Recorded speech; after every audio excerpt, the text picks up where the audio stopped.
आशा करता हूँ आप सब बहुत अच्छे होंगे। मेरा नाम है सिद्धांत अग्निहोत्री। स्टडी ग्लोस पे आपका बहुत बहुत स्वागत है। यार देखो, मेरी तबीयत ख़राब है तो थोड़ा सा कॉम्प्रोमाइज़ करना। वॉइस लो होगी, वॉइस साउंड भी हो सकता है थोड़ा सा कम आए, इंटेंसिटी कम रहे। वैसे एक्चुअली जब मैं लेक्चर करता तो मेरी तबीयत सही हो जाती है, बट अगर कुछ भी ऐसा हो तो थोड़ा सा कॉम्प्रोमाइज़ कर देना। हम ये इंटरनेशनल रिलेशंस की सीरीज़ है। भारत अमेरिका, भारत चीन, भारत पाकिस्तान, भारत इसराइल सब हम देख चुके हैं। आज हम देखेंगे भारत और जापान। भारत का बहुत अच्छा दोस्त जापान, जिगरी दोस्त आप समझ लीजिए। अभी शिंजो आबे जो है, उन्होंने इस्तीफा दिया। बीमारी थी उनको, सबसे लंबे समय तक जापान के प्रधानमंत्री रहे थे। अभी उनको पद्म विभूषण भी मिला है। मुझे कमेंट बॉक्स में बताइए कि इस समय जापान के प्रधानमंत्री कौन है। तो भारत जापान संबंध क्वाड इनिशिएटिव आपको पता ही है। भारत, ऑस्ट्रेलिया, अमेरिका, जापान साथ में आ गए हैं क्योंकि उनको चाइना को काउंटर करना है। जापान जो एक समय सुपर पावर था, जिसने पूरी दुनिया की बैंड बजा दी थी, ऐसी की तैसी कर दी थी, अब बहुत ही शांत है। और भारत और जापान के कैसे संबंध है हम देखेंगे। थोड़ा सा जापान के इतिहास के बारे में भी हम जानेंगे। इंस्टा पे मैं आ गया हूँ, यहाँ पे आप मुझे फॉलो कर सकते हैं। डिस्क्रिप्शन कमेंट बॉक्स में लिंक दिया हुआ है, क्लिक करिए, फॉलो करिए। बहुत बच्चे मुझसे पूछ रहे थे सर आपका आईडी क्या है ना। देखो, मेरी यूजर आईडी है सिद्धांत अंडरस्कोर स्टडी IQ। ये ट्विटर है, यहाँ पे भी आप मुझे फॉलो करिए। ये है वर्ल्ड मैप। एक दो मैप्स में मैंने मैप, मुझे पता है थोड़ा गलत लगा दिया था। ये मैप्स ऑफ इंडिया का है। गलत क्या मतलब, जैसे ये वाला जो भारत का हिस्सा है ना, वो मैंने एक्चुअली में जो बाहर के मैप्स होते हैं geology.com या कहीं पे भी, वो इतना ऐसा काट देते हैं, तो उसके लिए क्षमा चाहूँगा। फिलहाल ये मैप्स ऑफ इंडिया के हैं, बहुत ही बेहतरीन मैप्स होते हैं ये है आपका भारत। ठीक है, भारत तो खैर सारे जहाँ से अच्छा हिंदुस्तान हमारा। नहीं यार, मेरा कर्सर एक जगह पोजीशन नहीं होता। ये है भारत। और उसके बाद अगर हम जापान की बात करें, आप आ जाइए साउथ ईस्ट एशिया में। यहाँ पे साउथ एशिया में ये है जापान। ठीक है, ये है जापान, ये है भारत, बगल में है चाइना, ये है कोरियन पेनिनसुला। और इस पूरे रीजन पे पहले जापान का कब्जा हो गया था वर्ल्ड वॉर 2 आते आते। ब्रिटिशर को उखाड़ फेंका था, जापान ने कब्जा कर लिया था। इनफैक्ट चाइना पे भी जापान का इनडायरेक्ट कब्जा था। बड़ी बुरी हालत थी। जापान के इतिहास की बात करें तो दोस्तों, जापान जो है वो क्लोज्ड इकोनॉमी रहा है। मतलब उसने अपनी इकोनॉमी को कभी खोला नहीं। यहाँ पे क्रिश्चियनिटी नहीं फैली। यहाँ पे भी एक बहुत बेहतरीन मूवी आई थी, नेटफ्लिक्स पे वो अवेलेबल है, आप वो मूवी देखिएगा। बहुत ही जबरदस्त मार्टिन स्कॉर्सिस की मूवी थी वो, जिन्होंने शानदार Wolf of Wall Street, the Departed बनाई है, शटलर आइलैंड। तो उन्होंने बताया कि जापान में क्रिश्चियनिटी क्यों नहीं फैली। मैं उस मूवी का नाम भूल गया हूँ। तो जापान में कुछ नहीं फैला, मतलब बिल्कुल क्लोज्ड इकोनॉमी थी वो। तो अगर कुछ भी कोई टीचिंग्स फैलती थी यहाँ पे तो उसको पकड़ के मार देते थे। राजा महाराजाओं को यहाँ पे भगवान की तरह माना जाता था। 2500 सालों का इतिहास है। शुरुआत में जब जापान को फाउंड किया गया तो इनके जो राजा महाराजा थे वो बेसिकली स्टोरीज में है, मतलब लेजेंड्स हैं, है ना। जैसे हम बोलते हैं ना कि महाभारत हुई, रामायण हुई, वैसे ही जापान में भी ये जो राजा महाराजाओं की कहानी है से प्रचलित है। तो जापान जो है वो क्लोज्ड इकोनॉमी था। 1860 आते आते अमेरिका ने जापान के सर पे बंदूक रखी और बोला अपनी इकोनॉमी खोल लो। 1868 में होता है मेजी रेस्टोरेशन। और उसके बाद शॉगने, देखिए शॉगनेट्स पीरियड हम नहीं देखेंगे क्योंकि हम जापान का इतिहास नहीं, मैं फटाक से आपको बस एक हल्की सी ग्लिम्स दे रहा हूं जापान की। हालांकि मेजी रेस्टोरेशन पे और जापान के इतिहास पे मैंने कई बार लेक्चर्स लिए हैं। 1889 आते आते जापान का नया संविधान बन गया। जापान की नई आर्मी तैयार हो गई बहुत जबरदस्त तरीके से। जो भी प्रॉब्लम्स थी, पहले समुराय समुराय जापान से ही आते थे, लेकिन यही जमींदार हो जाते थे बाद में, बड़ी दिक्कतें थी, वो सब खत्म कर दिया। और उसके बाद जापान ने एक साइड से दुनिया को जीतना शुरू किया। एशिया में बहुत ही भयानक पावर बन के उभरा। जापान ने चाइना को कई बार हराया। भैया बॉक्सर रेवोल्यूशन, चाइना तंग आ चुका था जापान और यूरोपियन इन्फ्लुएंस से। 1899 में चाइना में बॉक्सर रेवोल्यूशन हुआ, उसको भी ओवरकम कर लिया गया। और उसके बाद जापान ने रशिया को हरा दिया। रशियन रेवोल्यूशन की सबसे बड़ी वजह यही थी। 1904 में जापान ने रशिया को हरा दिया, इतने बड़े एम्पायर को अकेले अकेले दम पे। उसके बाद जापान, जापानीज जो थे, अब आप बोलेंगे सर कितने लोग थे, इतने कम थे जापान में। जापान में एक वो भी था ना कंपल्शन कि आपको मिलिट्री में कुछ साल देने हैं। और थोड़े टैलेंटेड भी थे ये लोग, थोड़े क्या बहुत टैलेंटेड थे। तो जब टैलेंट मेहनत से मिल जाता है तो उसका जो आउटपुट है ना वो 1000% होता है। और ऐसा था। तो जापान जो है धीमे धीमे कब्जा करता गया। वर्ल्ड वॉर 1 में तो कमांडिंग पोजीशन थी। लेकिन वर्ल्ड वॉर टू में हम ये देखते हैं कि जापान ने इस पूरे एशिया पे कब्जा कर लिया था, कुछ देशों को छोड़ दें तो जापान के अंडर ये साउथ ईस्ट एशिया तो पूरा आ गया था। चाइना की भी बैंड बजा दी थी जापान ने। फर्स्ट साइनो जापानीज वॉर हुई जब जापान ने चाइना को हराया, फिर सेकंड साइनो जापानीज वॉर जो कि 1937 से 1945 तक चली, उसमें भी फाइनली जापान जो है, जापान जर्मनी और इटली एक साथ लड़ रहे थे, एक्सेस पावर्स में से थे। जर्मनी और इटली हार गए, जापान बचा। अमेरिका ने, अब आप देखिए, अमेरिका ने जापान के ऊपर, हालांकि उस साइड से, इधर से जापान आपको दूर दिख रहा है, उधर से, अरे यार, उधर साइड से जापान पास है, बम फोड़ दिया। ठीक है। और अगस्त में Little Boy, Fat Man, 2 nuclear bomb Japan में फोड़ दिए, बर्बाद जापान। जापान ने फाइनली सरेंडर किया। अब उसके बाद भाई अमेरिका ने बोला कि यार ये तो गड़बड़ हो गई है, हमने बहुत गलत कर दिया। तो अमेरिका ने फिर जापान के पास गया, जापान को बोला, क्योंकि दोस्तों जापान की बहुत बुरी हालत थी, मतलब ऐसी वर्ल्ड वॉर टू के बाद जापान की इतनी बुरी हालत थी कि यहाँ पे इकोनॉमी तो छोड़ ही दीजिए, लोगों के पास खाने के लिए भी कुछ नहीं था। और क्योंकि न्यूक्लियर एक्सप्लोजन हुआ था, रेडिएशन फैल गई थी, तो आज भी यहाँ पे जापान में लोग जो जन्म लेते हैं ना, उनमें कोई ना कोई डिफॉर्मिटीज होती ही है। अभी तक रेडिएशन का असर है। तो उस समय सोचिए कितना हुआ होगा, बहुत गरीब था। जब आप उस समय के पिक्स देखेंगे ना, वर्ल्ड वॉर टू के बाद जापान खत्म हो गया। तो उसके बाद फिर अमेरिका ने जापान का हाथ थामा। अमेरिका ने बोला कि देखो हम तुम्हारी मदद कर रहे हैं, जापान को भर भर के पैसे दिए। जापान की अपनी मिलिट्री नहीं है। वर्ल्ड वॉर टू के बाद जापान ने अपनी मिलिट्री पे फोकस ही नहीं किया, क्योंकि एक आर्टिकल है, उस आर्टिकल के तहत, और अभी शिंजो आबे कहते हैं वो आर्टिकल हमको हटाना है, अमेरिका जापान को पूरा सपोर्ट देता है। अगर जापान पे हमला हुआ तो अमेरिका की फौज जापान में जाके उस देश से लड़ेगी जो जापान पे हमला करेगा। तो जापान को जो है, अभी आर्टिकल बताता हूं मैं, जापान को मिलिट्री को मेंटेन करने की इतनी जरूरत नहीं पड़ी। उसने इकोनॉमिक फ्रंट पे ध्यान दिया।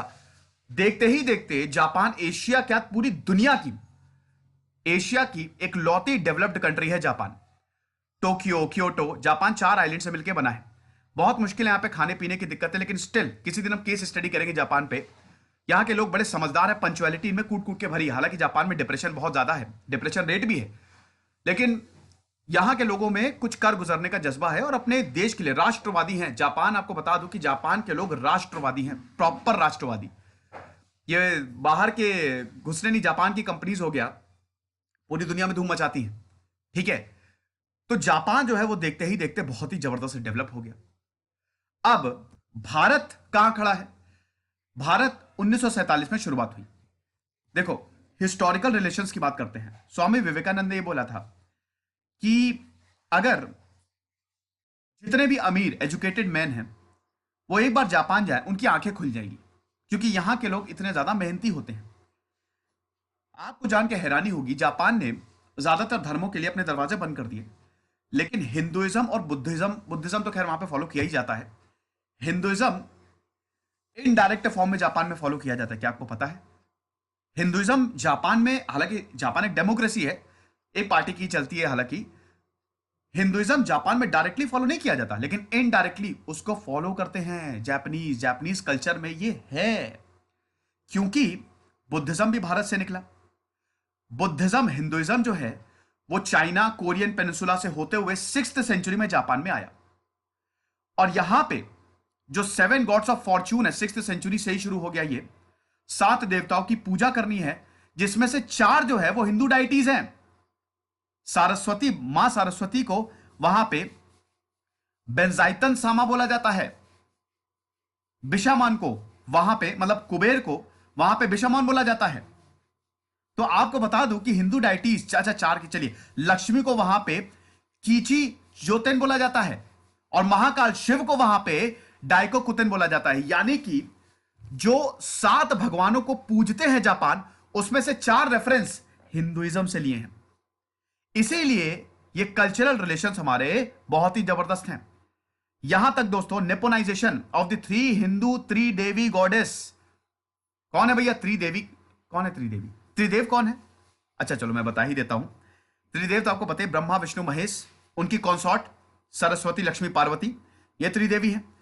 तो यहां पे इन सबको, मतलब हमारे जितने भी भगवान हैं, वो इनडायरेक्टली आप रिलेट कर सकते हो जापानीज कल्चर में, है ना? ऐसा है। हिंदू गॉडेस जो महाकालेस है, महाकाली है, वहां पे जापान में दायको को तेनियो बोला जाता है। ऐसा है। 6th और 8th सेंचुरी में अगर आपको गोल्डन लाइट चाहिए, मतलब आपको एनलाइटेंड होना है, तो आपको इन भगवानों की पूजा करनी है। जो भगवान, जो यम है ना, जो मौत के भगवान है, ठीक है, हिंदू गॉड ऑफ डेथ यम, वहां पे एन्मा बोला जाता है। गरुण, ठीक है, गरुड़ जो है, गरुड़ को वहां पे करुणा बोला जाता है, ठीक है। गरुड़ आपको पता है ना, विष्णु भगवान की वाहन है, विष्णु भगवान का। तो हम ये देखते हैं कि Hindu goddess, Hindu culture Japan में इनडायरेक्ट है। गजब, मजा आया ना आपको सुन के। और भी बहुत कुछ है। बुद्धिज्म जापान में बहुत पहले से इंट्रोड्यूस हो गया, 552 बीसी, मतलब सॉरी बीसी बोल रहा हूं, I am really sorry, 552 common era में, मतलब 552 आज से 1500 साल पहले जापान में पहुंच गया। और बुद्धिज्म जो है वो जापानीज डेवलपमेंट सोसाइटी पे बहुत ही ज्यादा इंपॉर्टेंट रहा है। आपको बुद्धिज्म मंदिर, वहां पे बुद्धिज्म श्राइन्स हो गए, मंदिर हो गए, मिलेंगे। कल्चरल एक्सचेंजेस हुए इंडिया जापान में 6th सेंचुरी से ही। कल्चरल, भाई जब भारत के हिंदू देवी देवताओं का इतना ज्यादा जापान में प्रभुत्व है, तो कल्चरल एक्सचेंजेस तो होंगे ही। भारत के इंडियन मॉन्क बोधिसेन 736 में जापान गए, बुद्धिज्म उन्होंने पढ़ाना शुरू किया। 760 तक जापान में ही रहे वो, बुद्धिज्म फैला। और अभी भी जापानीज कल्चर में हम देखते हैं कि जापानीज कल्चर में बुद्धिज्म बहुत ज्यादा है। नालंदा यूनिवर्सिटी, जापान से स्कॉलर्स आके, मतलब जापान से लोग आके, स्टूडेंट्स आके नालंदा यूनिवर्सिटी में पढ़ते थे। ऐसा था। जापानीज ट्रैवलर, बहुत ही फेमस जापानीज ट्रैवलर जिनका नाम तेंजुको तोकिबे है, वो भारत आए थे और भारत को उन्होंने हेवनली अबोर्ड बोला था। तो ऐसी है हमारी हिस्ट्री। वहां पे जो आज भी एनाइन फोक्स होता है ना, मांगा, वो भारत के देवी देवताओं, असुर, जो डीमंस, जो फिलोसफिकल कंसेप्ट है, वो भी भारत से उठाए हुए हैं। क्या बात है, ऐसा है। यहां तक संस्कृत भी, कुछ चाइनीज प्रीस्ट जो जापान में बस गए थे, वो संस्कृत पढ़ाते थे। सिद्धम स्क्रिप्ट है ना, सिद्धम स्क्रिप्ट वहां पे पढ़ाई जाती थी। संस्कृत भी जापान में पढ़ाई जाती है, ऐसा है। और उसके बाद जापान ने पॉलिटिकल कॉन्टैक्ट्स, ये तो कल्चरल कॉन्टैक्ट्स की बात हुई, धर्म की बात हुई। पॉलिटिकल कॉन्टैक्ट्स कब डेवलप किए? 16th सेंचुरी में, जब पुर्तगाली भारत में आके सेटल हुए। पुर्तगाली जब भारत में आके सेटल हुए, तब जापान ने पॉलिटिकल कॉन्टैक्ट्स स्टैब्लिश किए।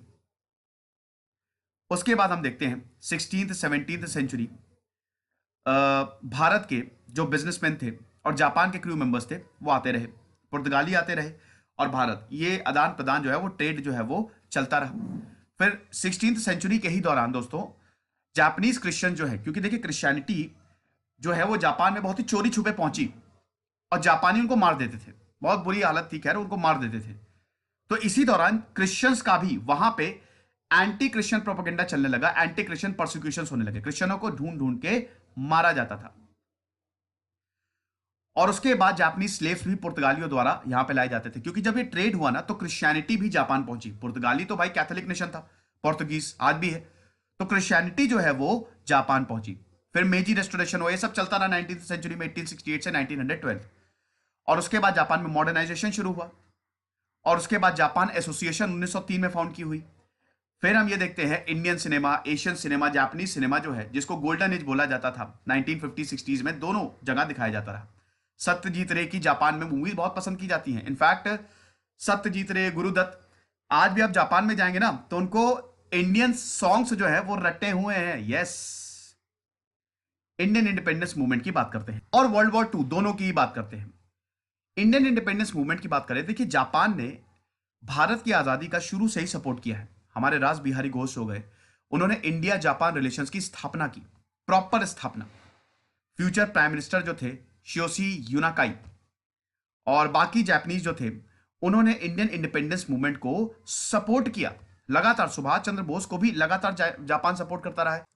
भारत को यह डर था कि देखो, जापान वर्ल्ड वॉर 2 में लड़ रहा है। जापान वर्ल्ड वॉर 2 में किसके खिलाफ लड़ रहा है? ब्रिटिशर के खिलाफ। ब्रिटेन ने बोला था कि भारत हमारे साथ है वर्ल्ड वॉर 2 में, भारत से पूछा नहीं। जापान क्या है, शुरू से ही भारत का सपोर्ट करता है कि भारत को आजादी मिलनी चाहिए। सुभाष चंद्र बोस का साफ साफ कहना था, दुश्मन का दुश्मन हमारा दोस्त है। जापान सुभाष चंद्र बोस का दोस्त, क्योंकि जापान किसका दुश्मन था? ब्रिटेन। मतलब भारत में ब्रिटेन था और ब्रिटेन के खिलाफ लड़ रहा था जापान। तो सुभाष चंद्र बोस को पता था कि अगर हम जापान का साथ देते हैं, क्योंकि साउथ एशिया में ब्रिटिशर को भगा भगा के मारा था जापान ने, तो होगा क्या? इंडियन नेशनल आर्मी की शुरुआत ही यहीं से हुई थी। तो होगा क्या कि जापान हमारा सपोर्ट करेगा और उसके बाद हम साथ में मिलकर भारत को, मतलब एक तरीके से सपोर्ट से सुभाष चंद्र बोस मिलिट्री के दम पे भारत को आजाद कराएंगे। लेकिन इधर गांधी जी का कहना था कि अगर हम, जापान एक और खतरनाक इंपीरियलिस्टिक पावर है, तो हम वर्ल्ड वॉर टू में क्यों जाए? वर्ल्ड वॉर टू में जाने का मतलब है, अगर ब्रिटेन का हमने साथ दिया तो इसका मतलब हम जापान से दुश्मनी ले रहे हैं। और अगर मान लो कि जापान का हमने फेवर लिया, तो आज भाई ब्रिटिशर है, कल जापान हम पे रूल करेंगे, इसीलिए हम बिल्कुल न्यूट्रल रहेंगे। तभी क्विट इंडिया मूवमेंट भी शुरू हो गया। आप समझे जो मैं कहना चाह रहा हूं? वर्ल्ड वॉर टू के पहले इंडो जापानीज ट्रेड एग्रीमेंट 1934 में साइन हुआ और इंडो जापानीज ट्रेड एग्रीमेंट 3 साल के लिए 1937 से लेकर 1940 तक इफेक्टिव हो गया। अब आपको पता ही है कि फिर वर्ल्ड वॉर टू में 20 लाख भारतीयों ने इसमें पार्ट लिया। अब बहुत सारे लोग, मतलब जब बर्मा तक इंडियन आर्मी पहुंची तो 67,000 इंडियंस को कैप्चर कर लिया जापानियों ने। और यही सुभाष चंद्र बोस जब जापान में गए, सिंगापुर ने भी सरेंडर कर दिया 1942 में। सुभाष चंद्र बोस ने जब देखा कि आपके पास इतने सारे हमारे इंडियन सोल्जर्स हैं, सुभाष चंद्र बोस ने मौके का फायदा उठाया, इंडियन नेशनल आर्मी बना ली। जापान ने इसको स्पॉन्सर किया। हालांकि 1944-45 ने ब्रिटेन और इंडियन फोर्सेस ने जापान को हरा दिया।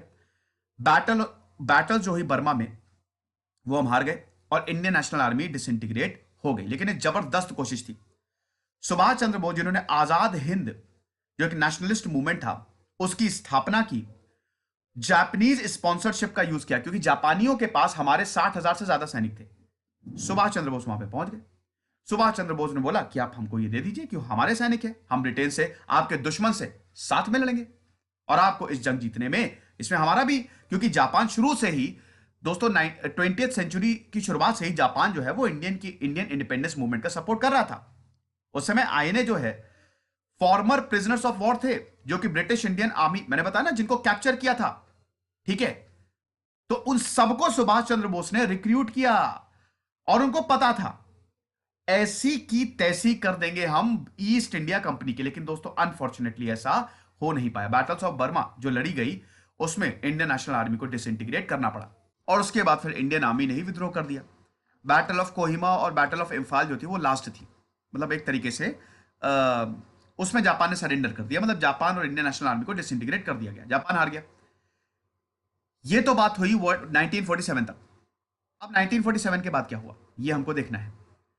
1947 के बाद एक नए एरा की शुरुआत होती है। जापान पूरी तरीके से बर्बाद हो गया और 1949 में इंडिया ने टोक्यो जू में 2 एलिफेंट्स को भेजा, क्योंकि जापानीज, भारत और जापान, मैंने क्या बताया, भारत और जापान जो है वो आज से नहीं, बहुत पहले से दोस्त हैं। हमारे जो कल्चरल टाइज है वो बहुत पहले से है। अब भारत आजाद हो गया था और भारत फ्री था और इस समय जापान को भी समझ में आ गया था कि हमको दूसरों की हेल्प लेनी पड़ेगी। अमेरिका ने तो हेल्प दी ना, तो जापानी पूरी तरीके से बर्बाद हो गए थे। भारत ने 2 हाथियों को भेजा 1949 में, ताकि डिफीटेड चाइनीज एम्पायर का स्पिरिट जो है वो एकदम से हाई हो जाए। अब ट्रीटी ऑफ सैन फ्रांसिस्को 1951 में, 8 सितंबर 1951 में 49 नेशन, 49 नेशंस ने, 49 देशों ने इसको साइन किया। जापान हार चुका था, जापान को जरूरत थी, वरना जापान बचता ही नहीं, खत्म हो जाते वहां के सारे लोग। तो यूनाइटेड नेशंस, एलाइड पावर सब साथ में आए और एक तरीके से ये पीसफुल रिलेशन दोबारा से स्टोर हो जापान के साथ, ये साइन किया। इसमें 3 मेंबर स्टेट्स ने, सोवियत, पोलैंड और चेकोस्लोवाकिया ने साइन करने से मना कर दिया। इनफैक्ट चाइना को तो इनवाइट ही नहीं किया था। भारत ने भी इसको साइन करने से मना कर दिया। भारत ने साइन नहीं किया सैन फ्रांसिस्को एग्रीमेंट। मैं बताता हूं क्यों। भारत का यह बोलना, जापान क्या था कि ये सैन फ्रांसिस्को एग्रीमेंट जो था, ये एक तरीके से जापान को बांध के रख दिया। यहां पे बहुत सारी टर्म्स एंड कंडीशंस ऐसी थी जिससे जापान की सॉवरेनिटी, उससे आजादी छीन ली। जैसे आप इसको ऐसे समझ सकते हैं कि आपने जबरदस्त लड़ाई की है लेकिन आप हार गए, सबने मिलकर आपको हरा दिया। अब उसके बाद आपकी हालत बहुत बुरी हो गई, सब लोग आपको सपोर्ट करेंगे, लेकिन वो सपोर्ट क्या, वो ऐसा होगा कि हम तुमको कुछ करने नहीं देंगे, हम अपनी तुम्हारे ऊपर चलाएंगे, तो आप मदारी के बंदर जैसे हो जाओगे। यही जापान के साथ था। तो भारत ने इसका विरोध किया। भारत ने बोला कि हम ये बिल्कुल नहीं साइन करेंगे और जब प्रॉपर सॉवरेनिटी को गारंटी किया गया तब जाके भारत ने इस पीस ट्रीटी को साइन किया। भारत ने तो अटेंड करने से ही मना कर दिया था। तो ट्रीटी जो है, ये ट्रीटी वर्ल्ड वॉर टू के बाद पहली थी जो साइन हुई। Diplomatic, trade, economic, technical relations Bharat और जापान के या पूरी दुनिया के ही जापान के साथ स्टैब्लिश हुए। आपको एक और बात जान के बहुत हैरानी होगी कि जापान भारत का आयरन ओर, उस समय भारत जापान को आयरन ओर बेच रहा था क्योंकि जापान में इंडस्ट्रियलाइजेशन शुरू हो गया था और जापान को इंडस्ट्रीज बनाने के लिए स्टील की जरूरत थी, आयरन की जरूरत थी। स्टील जो है वो एलॉय होता है ना आयरन और कार्बन का। तो लोहा भारत ने भेजा जापान को। वर्ल्ड वॉर टू का जो डेवस्टेशन हुआ तो उस समय जापान के जो प्राइम मिनिस्टर थे नोबुसिके किशी, 1957 में जापान भारत भी आए और जापान ने बदले में भारत को येन लोन्स देने शुरू किए 1958 में। जिस तरीके का जापान में इकोनॉमिक कंस्ट्रक्शन हुआ, मैं इस पर एक सेपरेट वीडियो बनाऊंगा कि वर्ल्ड वॉर टू के बाद जापान कैसे उभरा और जैसे रैपिड ग्रोथ हुई वो दोनों देशों के लिए बहुत कारगर साबित हुई। लेकिन यहां पे एक बहुत बड़ी दिक्कत हुई। क्या? Cold war. देखिए, अमेरिका जो था वो जापान को सपोर्ट कर रहा था, है ना। अमेरिका तो जापान को बाद में छोटा भाई मानने लगा था ना एक तरीके से। तो अब हुआ क्या, कोल्ड वॉर चल रहा था और जापान अमेरिका का साथ दे रहा था, भारत नॉन अलाइंड था। तो जब भारत नॉन अलाइंड था तो वो जापान का दोस्त कैसे? अमेरिका और जापान के रिलेशन, अमेरिका और भारत के रिलेशन बहुत अच्छे थे नहीं। इसका नतीजा ये हुआ कि भारत और जापान के रिलेशन भी बहुत अच्छे नहीं हुए। भारत जो है वो सोवियत की तरफ थोड़ा सा ज्यादा टेंड हो गया। सोवियत चेकोस्लोवाकिया, पोलैंड, ये आपको पता ही है ना, ये वार्सो पैक्ट का हिस्सा थे, यानी कि एक तरीके से जापान को सपोर्ट नहीं कर रहे हैं और हम सोवियत के ज्यादा करीब। तो इसीलिए जापान और भारत में कुछ समय तक दिक्कतें रही। लेकिन फिर भारत ने 1980s में लुक ईस्ट पॉलिसी, जिसमें जापान को बहुत ही इंपॉर्टेंट पार्टनर बनाया गया। 1998 का हमारा पोखरण टेस्ट हुआ, अमेरिका ने भर भर के विरोध किया। अमेरिका ने तो सैटेलाइट लगा दी थी कि भारत जो है वो टेस्ट ना कर पाए। लेकिन जापान अमेरिका के साथ, अमेरिका का बहुत अच्छा दोस्त, छोटा भाई, तो जापान ने भी विरोध किया। यहां तक जापान ने, भारत ने इतना कुछ किया जापान के लिए, लेकिन जापान ने भारत पे सैंक्शंस लगा दिए थे। लेकिन बाद में जब अमेरिका ने सैंक्शंस हटाए तो सबने ही हटा दिए। 2000 के बाद से दोस्तों जापान और भारत के रिलेशन बहुत अच्छे रहे हैं, बायलैटरल टाइज बहुत अच्छे रहे, स्पेशली जब शिंजो आबे आए। Japanese prime minister Shinzo Abe जो थे वो रिपब्लिक डे 2014 का रिपब्लिक डे जो भारत का हुआ उसके चीफ गेस्ट थे। 2014 में ही मोदी जी जो है वो जापान गए। उस समय मतलब जब चीफ मिनिस्टर ऑफ गुजरात थे तब भी गुजरात और जापान के बहुत अच्छे रिलेशंस थे, यानी कि जापान और भारत के बहुत अच्छे रिलेशंस होने वाले थे क्योंकि मोदी जी 2014 में प्राइम मिनिस्टर बन गए। स्पेशल स्ट्रैटेजिक ग्लोबल पार्टनरशिप हमने साइन की। भारत ने cooperation in peaceful uses of nuclear energy ये भी साइन किया। तो सब कुछ हमने साइन किया। जापान एक बड़ा स्ट्रैटेजिक पार्टनर हुआ। इकोनॉमी की बात करते हैं। 2000 से जापानीज प्रधानमंत्री लगातार भारत में आते रहे हैं। Japan Indian global partnership 21st century ये हमने स्टैब्लिश किया। वाजपेयी जी से शुरुआत हुई। वाजपेयी जी दिसंबर 2001 में जापान गए, हमने जॉइंट डिक्लेरेशन साइन किया। 2005 में जापानी प्राइम मिनिस्टर कोइजुमी भारत आए। जापान जो है वो थर्ड लार्जेस्ट इन्वेस्टर है। ये इकोनॉमी की बात हो रही, ध्यान दीजिएगा। इंडियन इकोनॉमी की बात करें तो एफडीआई में जापान थर्ड लार्जेस्ट इन्वेस्टर है। $30 बिलियन का निवेश आ चुका है 2000 से 2019 तक। भारत में जो टोटल एफडीआई है उसका लगभग 8% जापान से आता है। भारत, हम भी बहुत ज्यादा इंपोर्ट करते हैं, मतलब एक्सपोर्ट करते हैं। जापान $30 बिलियन का निवेश करता है, हम $13 बिलियन का निवेश करते हैं। तो अगर जापान भारत का तीसरा सबसे बड़ा पार्टनर है अगर इकोनॉमिक की बात करें, एफडीआई की बात करें, और भारत 14th लार्जेस्ट पार्टनर है। भारत में जो बुलेट ट्रेन चलाने वाली है अहमदाबाद से, दिसंबर 2015 में जो एग्रीमेंट साइन हुआ था मुंबई से अहमदाबाद, जापान में बुलेट ट्रेन चलते हैं ना, शिंकनसेन टेक्नोलॉजी जो है, जापान ने भारत को 12 बिलियन यूरो का लोन दिया है और 0.1% इंटरेस्ट रेट है बस। तो इतनी ज्यादा जापान ने भारत की मदद की है। साथ ही साथ आपको बता दूं कि जापान में भारतीय इंजीनियर्स बहुत ज्यादा काम करता है। आपने देखा होगा कि ज्यादातर इंजीनियर्स जापान में ही उनको जॉब मिलती है क्योंकि जापान की आईटी इंडस्ट्री कमाल है। 2009 में केनिची योशिडा जो कि डायरेक्टर है सॉफ्ट ब्रिज के, उन्होंने बोला था कि भारतीय इंजीनियर्स जापान की आईटी इंडस्ट्री की बैकबोन है। जापान और भारत ने और भी बहुत सारे एग्रीमेंट साइन किए हैं, जिसमें अगर बात करें तो 97% 90% से ज्यादा जो टैरिफ्स हैं वो हटा दिए गए हैं। मिलिट्री की बात करें, भारत और जापान के बहुत ही क्लोज मिलिट्री टाइज है, ये आपको पता ही है। साउथ चाइना सी में जो थ्रेट है, एशिया पैसिफिक और इंडियन ओशन में इधर जो चाइना बदतमीजी कर रहा है, उसको काउंटर करने के लिए जापान और भारत का साथ में आना बहुत ज्यादा जरूरी है। भारत और जापान ने सिक्योरिटी पैक्ट 22 अक्टूबर 2008 को साइन किया। मालाबार एक्सरसाइज, इंडिया और जापान की नेवी, क्योंकि जापान जो है वो पूरा कोस्टल एरिया ना, हालांकि जापान की बहुत बड़ी आर्मी नहीं है, मैं फिर से बता रहा हूं कि पूरा अमेरिका सपोर्ट करता है, लेकिन फिर भी वो आर्मी मेंटेन करते हैं। तो 2014 में भारत और जापान मालाबार एक्सरसाइज दोनों की नेवीज ने परफॉर्म की। क्वाड इनिशिएटिव हमने लिया है। शिंजो आबे को यहां पे इंडोफाइल बोला जाता है, आपको बता दूं, इंडोफाइल। शिंजो आबे, मैंने बताया ना कि शिंजो आबे और भारत का बहुत बढ़िया रिलेशन था। तो इंडोफाइल मतलब होता है कि जो इंडियन कल्चर में बहुत ज्यादा इंटरेस्ट ले। तो शिंजो आबे से, जब से शिंजो आबे आए हैं, तब से हमारे जो रिलेशंस है वो कमाल के हुए हैं। और कल्चरल रिलेशंस तो दोस्तों मैंने आपको बताया कि कितने ज्यादा इंपॉर्टेंट है। जापान और भारत बहुत ही स्ट्रॉन्ग कल्चरल टाइज, हिंदुइज्म की बात की मैंने, बुद्धिज्म की बात की मैंने। 50th एनिवर्सरी जापान का जो कल्चर एग्रीमेंट साइन किया था वो मनाया 1947 में ही हमने साइन कर लिया था, 2007 को ये मनाया गया, 50 साल उसके पूरे हुए। नमस्ते इंडिया फेस्टिवल जो है जापान में 20 साल से मनाया जा रहा है और ये दुनिया का सबसे बड़ा फेस्टिवल बन गया है। जापान में भूकंप आते रहते हैं, तो जापान में जब भी कोई भी प्रॉब्लम आती है, ऐसे ही दोस्तों जब एक बार भूकंप आया था उसमें काफी लोग मिस हो गए थे, तो भारत की Indian national disaster response force Japan में गई थी, वहां पे मिसिंग लोगों को निकाला था। तमिल मूवीज जापान में बहुत ज्यादा पॉपुलर है, शोज लगते हैं वहां पे। रजनीकांत जो है जापान में सबसे पॉपुलर स्टार है। जापान की कंपनियों ने तो भारत में धूम मचाया हुआ है भाई। टोयोटा टोयोटा की फॉर्च्यूनर हो गई, यारिस हो गई, शानदार गाड़ियां हैं। फॉर्च्यूनर ने तो, जो टोयोटा की गाड़ी है, जापान की कंपनी है टोयोटा, फॉर्च्यून 500 रैंक में ना टोयोटा की रैंक 10 थी। तो जापान की कंपनियों ने भारत में धूम मचाई हुई है। हर किसी को फॉर्च्यूनर चाहिए यहाँ पे। फॉर्च्यूनर नहीं, आज आप देख रहे हैं कार की बात करें तो कार में बहुत ज्यादा डेवलपमेंट हुआ है। सेडान आ गई हैं, नई नई सेडान आ गई हैं, लेकिन सबसे ज्यादा डेवलपमेंट हुआ है कॉम्पैक्ट एसयूवीज में। तो ये एसयूवी का जो चलन है ना, पहले सफारी आती थी, बोलेरो आती थी, बहुत ही सिंपल, जो कि टैक्सी में ही चलती थी, लेकिन अब आप देख रहे हैं एसयूवी बहुत मॉडर्नाइज्ड हो गई हैं, लोग एसयूवी खरीद रहे हैं। सेल देखिए आप।